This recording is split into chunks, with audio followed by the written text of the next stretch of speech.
Nanawagan ang usa ka animal welfare group alang sa luwas nga pagsugat sa bagong tuig, ilabi na alang sa mga alagang hayop kay dunay epekto sa ilang panglawas ang managlahing klase sa pagsaba-saba.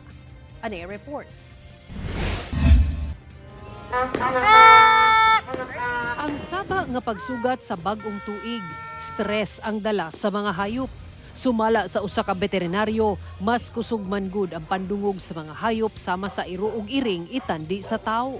Busa mas grabe pa sa pagkakurat ang masinati nila kung makadungog og pagbuto. Nagte-tremble sila, nanginginig, naglalaway, hingal na hingal po sila.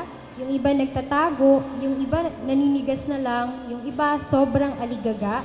And then dahil nga sobrang aligaga nila, gusto na nila pong tumakas. Yung iba naman po, pag may underlying na viral condition, nagmumutate yung virus sa kanilang katawan kapag na-stress sila. Delikado sab sa mga hayop ang mga kemikal nga anaa sa mga pabuto. May taglay na heavy metal, no? Ibig sabihin may toxic ito. Bukod dun sa pulbura, humahalo sa hangin, no? Yung inyong effect, yung harmful effects nito.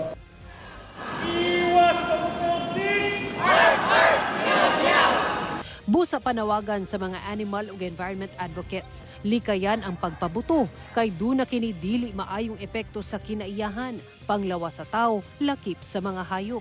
So mag-iingay na lang, magpukpok na lang tayo ng kaldero natin, magtorotot. Lakip sa ilang tips aron masigurong luwas ang atong mga alagang hayop sa pagsugat sa bagong tuig, mamahimong butangan sila og ear muffs. Suotan og calming wrap nga daw ginagako sila aron maminusan ang ilang kahadlok. Mag-start tayo, i-wrap yung chest. So mag-start tayo dito. Iko-cross natin sa back. Tapos, we go around the girth.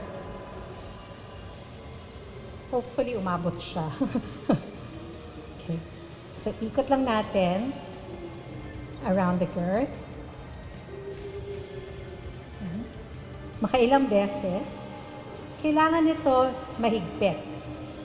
Mahigpit enough na snug talaga siya, nakadikit talaga sa aso. Pero hindi naman to the point na hindi na makahinga yung aso natin. Sara Hilomen Velasco, One Mindanao.